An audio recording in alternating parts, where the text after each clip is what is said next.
সবাই কেমন আছো? আরও একটা ভিডিও নিয়ে চলে এসেছি। যারা আমার চ্যানেলে নতুন, হাই আমি শ্রী। আমি মোস্টলি আর্ট আর কলকাতা নিয়ে ভিডিওস বানাই।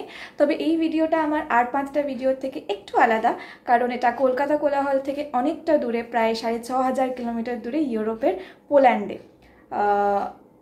আমি আমার সমস্ত এক্সপিরিয়েন্স কি করলাম, কি দেখলাম, সবটাই তোমাদের সাথে শেয়ার করব, কিন্তু যথারীতি একটা আর্ট বুকে।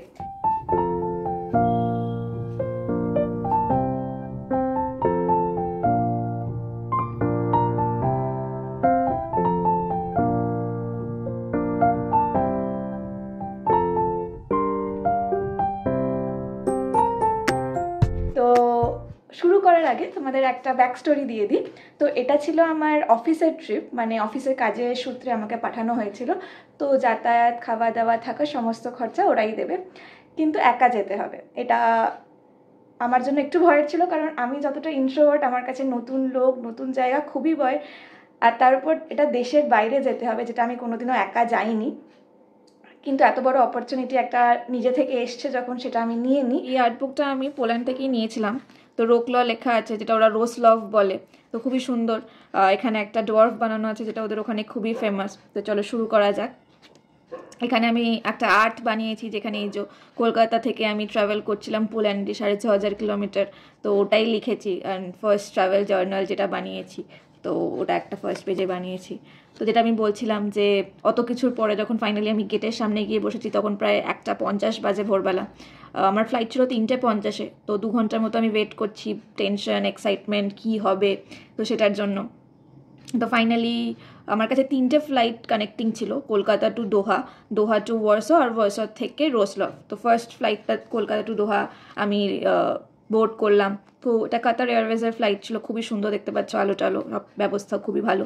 তো স্ক্রিনে আমি মুফাসা দ্য লায়ন কিং মুভিটা আগে দেখিনি, তো ওটা দেখতে দেখতে যাচ্ছিলাম। দেন ভোরবেলা অলমোস্ট সানরাইজের সঙ্গে আমি পরোটা চিকেন খাচ্ছিলাম। দেন একটু কোজি হতে যাবো, পাশের লোকটা জিজ্ঞেস করছে কোত্থেকে আসছি না আসছি। তো আমি খুব একটা লোকজনের সাথে কথা বলতে পারি না। তো যাই হোক, সেই সবের পরে আমি ফাইনালি দোহা এয়ারপোর্ট পৌঁছলাম। তো সেখানে আমি লাইন দিয়ে দাঁড়িয়েছি, আমার কাছে বেশি টাইম ছিল না। বাট এয়ারপোর্টটা খুব সুন্দর, খুব বড়। এদিক থেকে ওদিক যেতে গিয়ে আমার অলমোস্ট 1 ঘন্টা ওখানে কেটে গেছিলো এমনি। তো ঘুরে দেখার সময় পাইনি। ফাইনালি নেক্সট ফ্লাইটটাতে বোর্ড করলাম, সেখানেও খেতে দিয়েছিল, খুব ভালো খাবার দাবার ছিল। তো আমি এখানে হ্যারি পটার দেখতে দেখতে যাচ্ছিলাম। তো এটা হচ্ছে ওই বোর্ডিং পাসটা রেখে দিয়েছি। তো এটাই দোহা টু ওয়ার্সর ফ্লাইটটা, যেখানে বার্ড ভিউতে আমরা দেখছিলাম যে প্লেনটা কীরকমভাবে যাচ্ছে, কতটা দূরে আছে, তো সেইটা।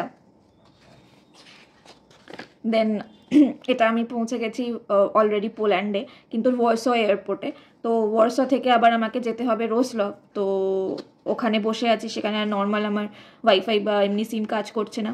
তো আমি একটা সিম কিনেছিলাম তার আগে, এখান থেকে নিয়ে গেছিলাম, তো সেটা ইউজ করছিলাম, তো সেটা এখানে রেখেছি। দেন এটা পলিশ এয়ারওয়েজের ফ্লাইট ছিল আমার ওখান থেকে। তো সেটা ফাইনালি এসছে, অনেকটাই লেটে এসছে। তো যাই হোক, উঠে দেখি এরকম একটা লোক সুন্দর একটা কুকুরকে নিয়ে যাচ্ছে, কি ভালো, এরকম সিটের তলায় ঢুকে বসে পড়লো চুপচাপ, কোনো আওয়াজ করলো না। তো ওটা দেখে খুব ভালো লাগলো। দেন এটা খুব সুন্দর সূর্যের আলোটা এসে পড়ছিল জানলায়, তো ওটা একটা এঁকে রেখেছি।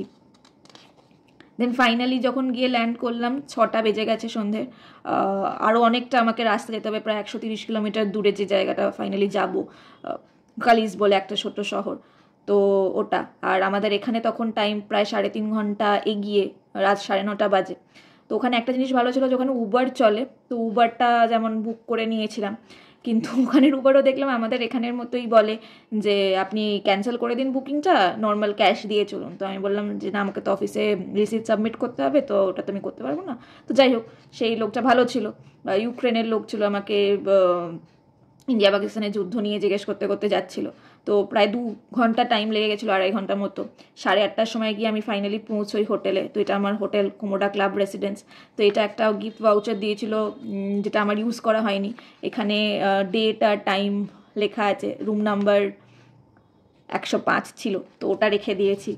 দেন আমি বেরিয়ে সামনেই একটা জাহির কাবাব বলে দোকান ছিল, তো ওখানে একটু সস্তার খাবার ছিল, এই র্যাপটা নিয়েছিলাম। ওখান থেকেই প্রায় আমার রোজ দিনের রাতের ডিনার করতাম, তো সেইটা। দেন এটা মাকে আমি দেখাচ্ছিলাম যে দেখো, এটা আমার 1 সপ্তাহের জন্য পাড়া। তো সেই নেবারহুডটা খুব সুন্দর। তো ফাইনালি আমাকে উবার করে আবার অফিস যেতে হয়েছিল পরের দিন, ওটাও অনেকটা দূরে ছিল, 28 কিলোমিটার দূরে অস্ট্রফ বলে একটা জায়গায়। এবার প্রবলেম যেখানে হয়েছিল যে ক্যাশ লাগতো, ওর কাছে কার্ড রিডার ছিল না আর আমার কাছে ক্যাশ ছিল না, তো আমাকে এটিএম থেকে তুলতে হতো। এবার এটিএমে গিয়ে আমি ভুল পিন দেওয়ায় ওটা ব্লক হয়ে গেছিলো, তো কী করে টাকা দেবো।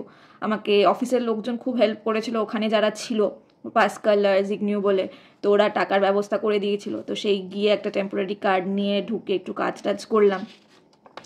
দেন এটা হচ্ছে ওই পাসকাল আর জিগনিউ। পাসকাল তো আমাকে নিজের গাড়িতে ড্রাইভ করে পৌঁছে দিয়ে গেছিলো হোটেলে। জিগনিউ হচ্ছে যে যার সাথে আমি মেন কাজ করতাম ওখানে। আর এটা হচ্ছে সুজানা, আর একজন ছিল জোয়ানা। তো ওরা আমার জন্য একটা ট্যাক্সির ব্যবস্থা করে দিয়েছিল যাতে আমার যাতায়াতে কোনো প্রবলেম না হয়। তো সবাই খুব ভালো ছিল, হেল্পফুল ছিল।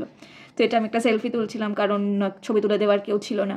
তো সেইটা প্রথম দিন অফিসে এভাবেই কেটে গেল, এসে টায়ার্ড হয়ে গেছিলাম। তো খেয়ে, আর এটা হচ্ছে আমার রুমটা ছিল, খুবই সুন্দর একটা রুম। টিভি যেটা কোনোদিন আমার চালানোর টাইম হয়নি কারণ কাজ করতেই টাইম চলে যেত। তো ওটা ঘরের রুমের থেকে ভিউটাও খুব সুন্দর ছিল।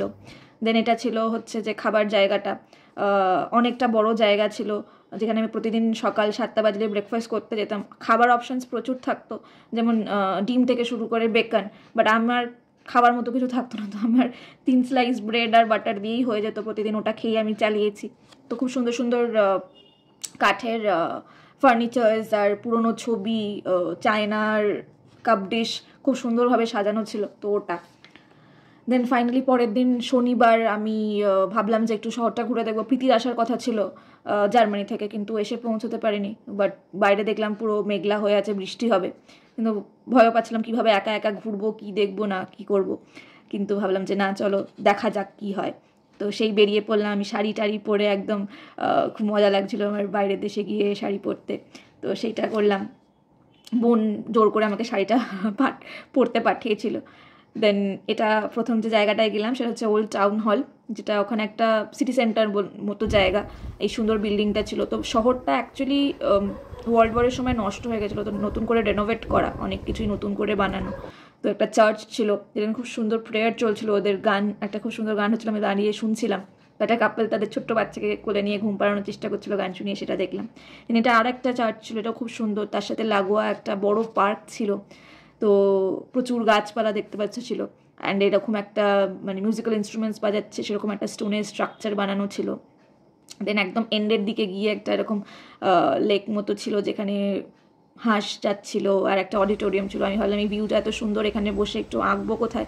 তো হঠাৎ করে আবার বৃষ্টি নেমে গেল, তো আমার সেটা হলো না, একটা শেড দেখে আমাকে সরে যেতে হলো। আর খিদেও প্রচুর পেয়েছিল, লাঞ্চ টাইম হয়ে গেছিলো। তো আমি খাওয়ার জন্য আবার ওই সিটি সেন্টারে ফেরত চলে আসি। তো এখানে আমার একটা খারাপ এক্সপিরিয়েন্স হয়েছিল যে একটা রেস্টুরেন্টে আমি ঢোকার চেষ্টা করছিলাম, নক করি, ভিতরে অনেক লোকজন ছিল বাট কেউ দরজা খোলেনি। আমি জানি না ওদের ওটা ক্লোজ হয়ে গেছিলো নাকি, কিছু বলেও নি। সেটা আমি ইন্ডিয়ান বলে স্কিন কালারের জন্য কিনা জানি না। তো যাই হোক, অন্য একটা রেস্টুরেন্টে ঢুকে আমি এই পলিশ ডিশটা অর্ডার করি, পিরোগি বলে, যেটা অনেকটাই দেখতে আর খেতেও মোমোর মতো। কলিফ্লাওয়ার সস এরকম সবুজ রঙের সসের মধ্যে দিয়েছিল, সঙ্গে একটা কোকাকোলা নিয়েছিলাম। তো বেরিয়ে আবার একটু ঘোরাঘুরি করি, এরকম একটা সুন্দর চার্চ দেখি যেটা ওদের ওখানে জেব্রা ক্রসিংয়ের কালারের সাথে ম্যাচিং, খুব সুন্দর ছিল। বাট এটাও বন্ধ ছিল, তো ঢুকতে পারিনি। ফাইনালি এই জায়গাটায় আসি, বাস্তা দোরক্তা। এটার গল্প বলতে গেলে অনেক টাইম লাগবে। তো এটা একটা 14th সেঞ্চুরির দেওয়াল, অনেক কিছুই নষ্ট হয়ে গেছিলো ওয়ার্ল্ড ওয়ারে, বাট এটা রয়ে গেছে।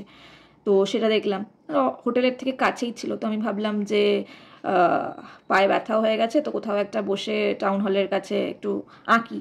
বাট সেখানে বসতে গেছি, তখন দেখছি একজন এসে জিজ্ঞেস করছে যে কোথা থেকে এসছো, আমি ইংলিশ পড়াই, তোমার চেনা কেউ আছে কিনা ইংলিশ পড়া, আমার স্টুডেন্ট জোগাড় করে দিতে পারবে কিনা। তাই দেখলাম যে না, একটু ফাঁকা নিরিবিলি জায়গা ছাড়া হবে না। তো সেরকম একটা জায়গা খুঁজে, সুন্দর একটা এই বাড়িগুলো ছিল কালারফুল, তো সেটা একটু আঁকার চেষ্টা করছিলাম। তো সেদিনটা আর কিছু করিনি, ফিরে এসে শুয়ে পড়েছিলাম। ভিডিওটা শেষ অবধি দেখার জন্য থ্যাংক ইউ। যদি ভালো লেগে থাকে লাইক করো, শেয়ার করো, আর আমার কন্টেন্ট যদি ভালো লাগে তাহলে সাবস্ক্রাইব করতে একদম ভুলো না। নেক্সট পার্টটা খুব তাড়াতাড়ি আসবে, তো দেখতে থাকো। আর টিল দেন, টাটা।